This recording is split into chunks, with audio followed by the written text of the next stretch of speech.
Everyone, आज के इस वीडियो में मैं सम अप करूंगी यूनिट 1 को महाभारत का। So let's get started. Having watched the Mahabharata at some point in our lives और रीड द कॉमिक वर्जन और even read the palace of illusion and gone through this unit, you would have noticed that the Mahabharata has a deep cultural and historical significance in the Indian subcontinent. Okay, so हम लोगों ने अपने life में किसी ना किसी point में हम लोगों ने ज़रूर महाभारत का जो सीरियल है वो देखा होगा, एंड या फिर हम लोगों ने कोई कॉमिक वर्जन देखा होगा या तो फिर रीड किया होगा द पैलेस ऑफ इल्यूजन। और अगर नहीं किया है तो फिर हम लोगों ने इस यूनिट में देख लिया है महाभारत में एक्चुअली हुआ क्या है। एंड हम लोगों ने ये भी नोटिस किया है कि लाइक एक डीप उस मतलब महाभारत का एक डीप कल्चर और हिस्टोरिकल सिग्निफिकेंस इंडियन सब कॉन्टिनेंट से। In the division In the discussion, it is evident that the text of the Mahabharata underwent modifications in different regions at different point of time. It has become a text that is ever productive as new narratives continue to spring from it. Okay, so अगर हम लोग देखें तो जो महाभारत है उसमें काफ़ी सारे modifications है different regions के हिसाब से and different point of time में भी। and जो text है वो ever productive है, new narratives इसके साथ आते रहेंगे and continue होते रहेगा।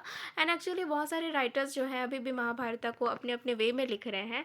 Still, the discussion on authorship made us privy to the fact that the Mahabharata may have been composed by Vyas, but it has gone through many editions in the later centuries. Okay, so actually हम लोगों ने पिछले वाले video में ही देखा कि like बहुत सारे और भी ऑथर्स हैं जो महाभारत को अपने वे में लिख रहे हैं, द्रौपदी के आँखों से दिख रहे हैं। कोई द्रौपदी ने जो लेटर लिखा होगा कृष्ण जी को वो भी लिखा है। एंड एक्चुअली वो ऑथर्स मतलब पिछले वाले वीडियो में हम लोगों ने कवर किया है, पिछले यूनिट में ही है। सो एक्चुअली व्यास ने महाभारत को लिखा है, कंपोज किया है, बट और भी काफ़ी सारे एडिशंस आए हैं और काफ़ी क्रिएटिव वे में आए हैं। It is in this sense a collective और सोशल एपिक। सो अगर हम लोग इस सेंस में देखें तो ये एक कलेक्टिव या सोशल एपिक है। Also the complex narrative tells us that the text was meant for recitation and not reading. Okay, so ये टेक्स्ट अगर हम लोग कॉम्प्लेक्स नैरेटिव से देखें तो ये वो ऐसा बोलते हैं कि लाइक जो टेक्स्ट है वो रेसिटेशन के लिए मतलब मुंह से बोलने के लिए ऐसा रखा गया था, रीडिंग के लिए नहीं। मतलब वो ऐसे मतलब मौखिक होना था। And it belong to the oral folk literature of India. तो ये मतलब बिलोंग करता था ओरल फोक मतलब ओरल फोक लिटरेचर मीन्स मतलब वाणी से ही होती थी, मतलब जो बोलते हैं उसी से होता था, रीडिंग का ऐसा नहीं था। It the unit focused on the ideas of epic and particularly the Indian epic to facilitate a better understanding of the text. So अगर हम लोग लाइक इस आइडिया को फोकस करें दैट ये एपिक जो है वो इंडियन एपिक है और ये फैसिलिटेट करता है बेटर अंडरस्टैंडिंग, मतलब better understanding of the text. तो इस टेक्स्ट को ज़्यादा अच्छे से समझने के लिए the question of form has taken up in the discussion in order to place the Mahabharata uh, within a literary framework so that we can view it as a text governed by specific aesthetic principles. Okay, so अगर हम लोग question मतलब इस question को देखें and discuss करें तो जो ऑर्डर प्लेस किया गया है जो महाभारत के लिए वो लिटरेरी फ्रेमवर्क में एक मतलब govern by specific aesthetic principles में ही, मतलब ये इस टेक्स्ट में ही ऐसे इस तरीके से हम लोग देख सकते हैं एस्थेटिक प्रिंसिपल से। इन सो फार as the themes of the text are concerned, the major themes of dharma, also predetermined fate, has been outlined in this unit. Okay, so हम लोगों ने ये भी पिछले वाले वीडियो में ही देखा है that in so far as the themes of text are concerned, so as so far मतलब themes जो है इस text में and the major themes जो themes है धर्मा की also predetermined, मतलब हम लोग देखें कि अगर धर्मा वगैरह है तो हम लोग एक्चुअली हम लोगों ने देखा है कि लाइक प्री डिटरमाइंड होती है एवरीथिंग, मतलब जो होना होता है वो होके रहता है, जो पहले से डिसाइडेड होता है वही होना होगा आपको। मतलब आप उसको चेंज नहीं कर सकते। एंड एक्चुअली जो क्वेश्चन की बात की जा रही है तो एक्चुअली इसमें क्वेश्चन भी पूछा गया था कि लाइक क्या हम जो धर्मा में लिखा हुआ है जो प्री डिफाइंड है या प्री डिटरमाइंड है वो क्या हम चेंज कर सकते हैं, या अगर हम लोग उस चीज़ को चेंज करने की कोशिश करें जो हमारे धर्म में लिखा हुआ है उस चीज़ को अगर हम लोग चेंज करने की कोशिश करें तो क्या वो एक मतलब धर्म विरोध कहा जाएगा, या अगर हम धर्म को तोड़ने की कोशिश करें तो क्या वो गलत होगा? सो ये क्वेश्चंस था। The social setup of the time in which the Mahabharata is believe to have been composed has also been provided in this unit to help us contextualize the narrative vis-a-vis the Indian society at of that period. Okay, so vis a vis का मतलब होता है in comparison with, या okay, so in comparison with ही होता है। सो तो जो मतलब सोशल सेटअप दिखाया गया है महाभारत का, एंड जो बिलीव किया जाता है कि इस टाइम पे वो कंपोज हुआ होगा, ताकि हम लोग इसको और अच्छे से कंटेक्चुअलाइज कर सकें और इसकी नरेटिव को, और इंडियन सोसाइटी को उस पीरियड में कैसा था। तो हम लोगों को एक्चुअली वो जो मतलब कंपोज़ किया हुआ जो टाइम है वो हम लोगों ने काइंड ऑफ सेटअप करा है, ताकि मतलब इस चीज़ को समझ में आ सके कि उस टाइम पे इंडियन सोसाइटी कैसी थी। क्योंकि महाभारत एक टेक्स्ट है जिसको हम लोग पढ़ के हम लोग एक्चुअली इमेजिन कर सकते हैं। हम लोग सीधा जाके उस टाइम को नहीं देख सकते, पर हम लोग काइंड ऑफ इमेजिन कर सकते हैं कि लाइक उस टाइम पे सोसाइटी कैसी हुआ करती थी, कैसी उनकी थिंकिंग थी, इस टाइप के टेक्स्ट को पढ़ के। सो या अब हम लोग देख लेते हैं कि इसमें और क्या क्या था। ये एक्चुअली बहुत बड़ा यूनिट है, यूनिट 1, एंड इसमें सारा इंट्रोडक्शन काइंड ऑफ है।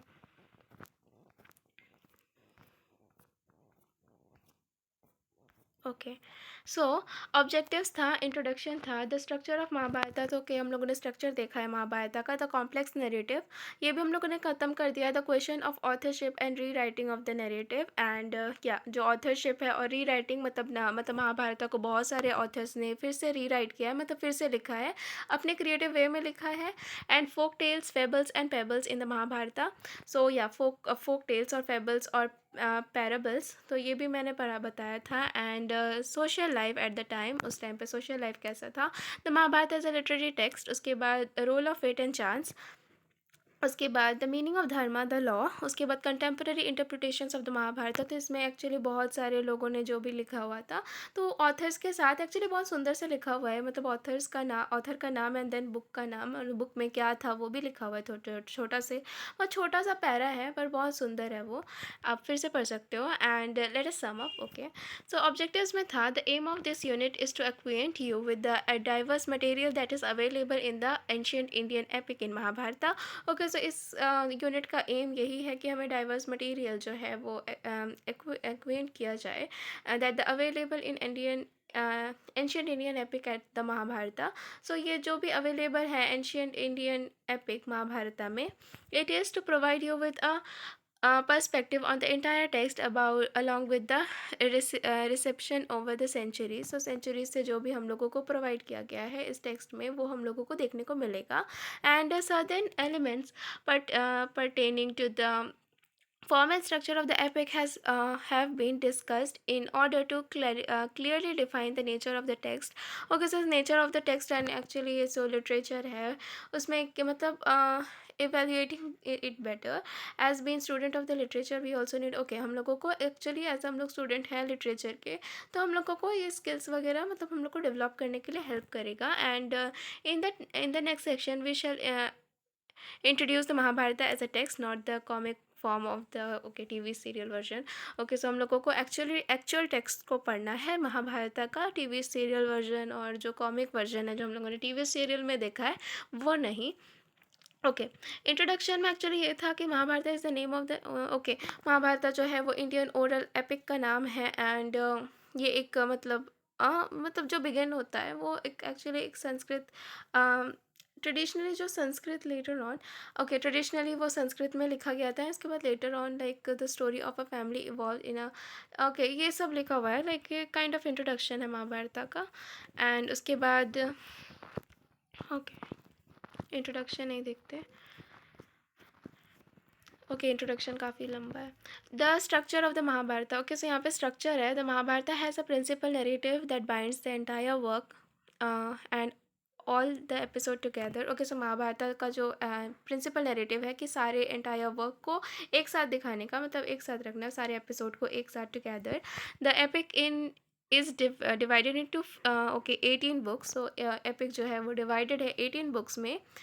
खीला Harivamsha Parva, which is the book of genealogy of Hari and addendum, addendum to those parts of the life of Krishna that are not covered in 18 parvas of the Mahabharata. Okay, so Krishna का जो मतलब कृष्णा का वो जो life का जो part है वो 18 परवास में नहीं है महाभारता में, जो कवर नहीं किया गया है।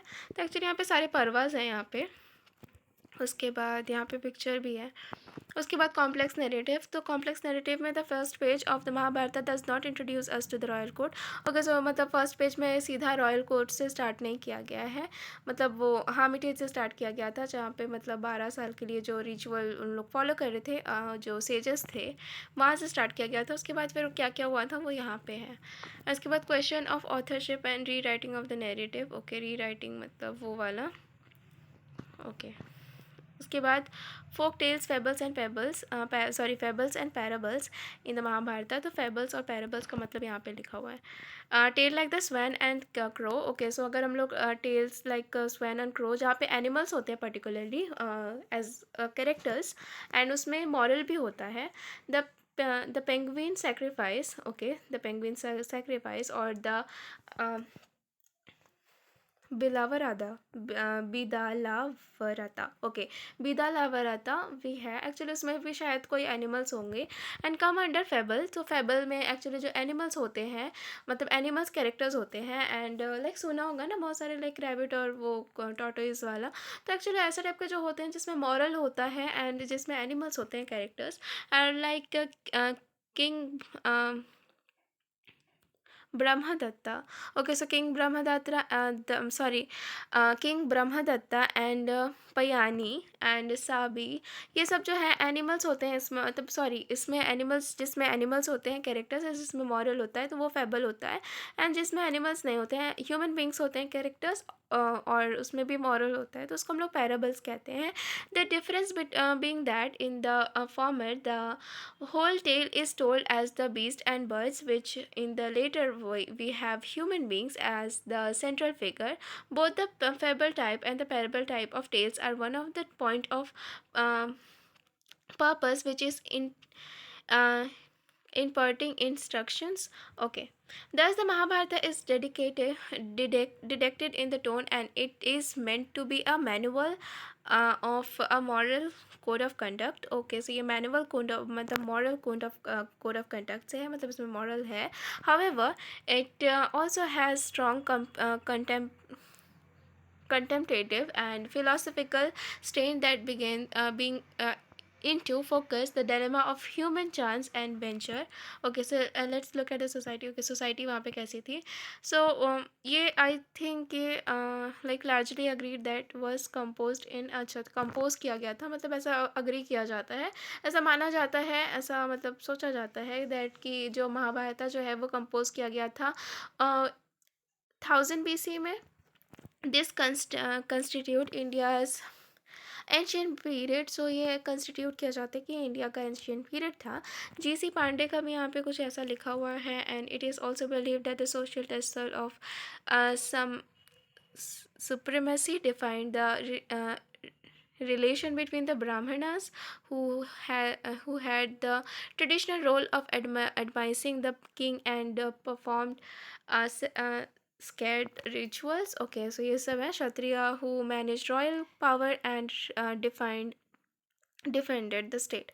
ओके, सो जो ब्राह्मणास का काम था वो लाइक ट्रेडिशनल रोल को फॉलो करना होता था, एंड जो किंग्स के लिए वो परफॉर्म करते थे, जो सेक्रीफाइस करते थे रिचुअल्स वगैरह को, एंड क्षत्रियास का काम ये था कि वो रॉयल पावर्स के साथ रहेंगे एंड डिफीट करेंगे अपने स्टेट को। सो ये था उस टाइम पे।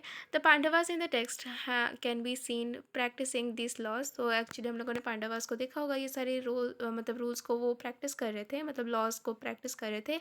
ओके, यहाँ पे भीमा का भी एक दिया हुआ है युधिष्ठिर वगैरह का, आप वो देख सकते हो।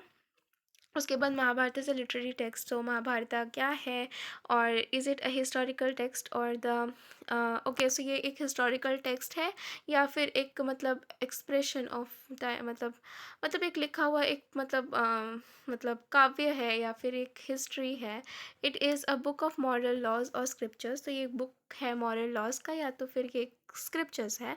तो ये एक्चुअली है क्या? सो यहाँ पे एक्चुअली शेल्डन पोलॉक का कहना है कि it is the Mahabharata represents itself for most part और एज इतिहासा। तो अगर हम लोग महाभारत को देखें तो वो मतलब रिप्रेजेंट करता है अपने आप को एज इतिहासा। इतिहासा मतलब हिस्ट्री, मतलब जो पहले हो चुका है।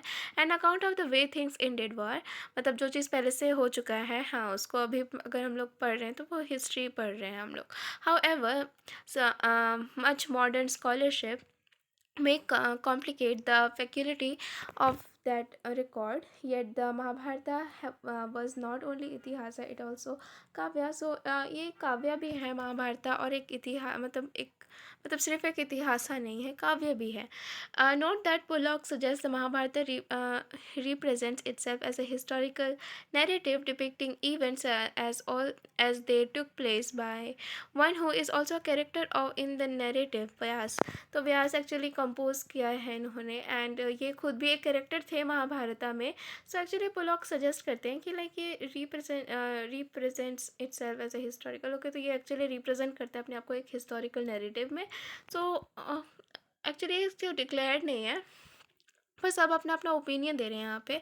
एंड TRS शर्मा का भी यही कहना है कि लाइक जो पांडवास है वो हिस्टोरिकल रिकॉर्ड्स में दर्ज है, मतलब पांडवास का है, पर वहाँ मतलब ना लाइक कुरु और पन्हाला लिनेज का वहाँ पे हिस्टोरिकल रिकॉर्ड्स है, पर पांडवास का कोई हिस्टोरिकल रिकॉर्ड्स नहीं है। सो it is only proper we consider the Mahabharata as an epic poem। सो हम लोग इस हिसाब से इसको मतलब कंसीडर कर सकते हैं कि जो महाभारत है वो सिर्फ एक एपिक पोएम है, कोई इतिहास नहीं है, हिस्ट्री नहीं है, पहले से मतलब पहले कभी हुआ नहीं है ऐसा कुछ। ओके, सो ये इस तरीके से है। ओके, इसके ऊपर मैंने पूरा वीडियो बनाया है। And the fate and chance. Okay, so यहाँ पे Mahabharata fosters the idea of destiny as unalterable. Okay, so Mahabharata जो है एज अनऑल्टरेबल है, चेंज नहीं किया जा सकता है, जो हो मतलब जो होना है वो हो के रहेगा। ये था इसका पूरा फेट एंड चांस का। तो मतलब जो भी होना है, जो आपको प्री डिटरमाइंड है, तो वो हम लोग चेंज नहीं कर सकते। जो भी धर्मा में आपका लिखा हुआ है वही होगा, एंड आप उसको चेंज नहीं कर सकते हैं। यही था। एंड लास्ट में क्वेश्चन जो मैं बता रही थी ना, you can we agree with such a proposition, and is our destiny predefined, and any attempt to change it meaningless। तो अगर हम लोग कोई अटेम्प्ट करें अपना प्री डिफाइंड जो डेस्टिनी है उसको हम लोग अगर चेंज करने की कोशिश करें तो क्या वो मीनिंगलेस होगा? And should we accept okay, should we accept the given circumstances और स्टार्व टू चेंज दैम। तो क्या हम लोग जो भी सर्कमस्टेंसेज है उसको हम लोग करते रहें, या तो फिर हम लोग उसको चेंज करने की कोशिश भी कर सकते हैं। तो ये सब एक्चुअली क्वेश्चंस थे वहाँ पे। एंड उसके बाद meaning of dharma the law. Okay, so यहाँ पे मीनिंग ऑफ धर्मा है। एंड क्या एक्चुअली यहाँ पे और भी बहुत कुछ है। कंटेम्प्रेरी इंटरप्रिटेशंस हैं यहाँ पे महाभारत का। एंड या वीडियो बहुत लंबा बन जाएगा, उससे अच्छा लाइक ठीक है, यहाँ पे वही है। और मतलब सब मतलब सारे जो भी है मतलब राइटर्स का नाम लिखा हुआ है। उसके बाद एक्चुअली मैं जो बोल रही थी ना कि बहुत अच्छे से लिखा हुआ है, वो यही है। आप इसको एक बार और रीड करके देख सकते हो। And thank you so much for watching. अगर आप लोग को अच्छा लगा मेक श्योर लाइक करके जाना and subscribe to my channel. Thank you so much for watching.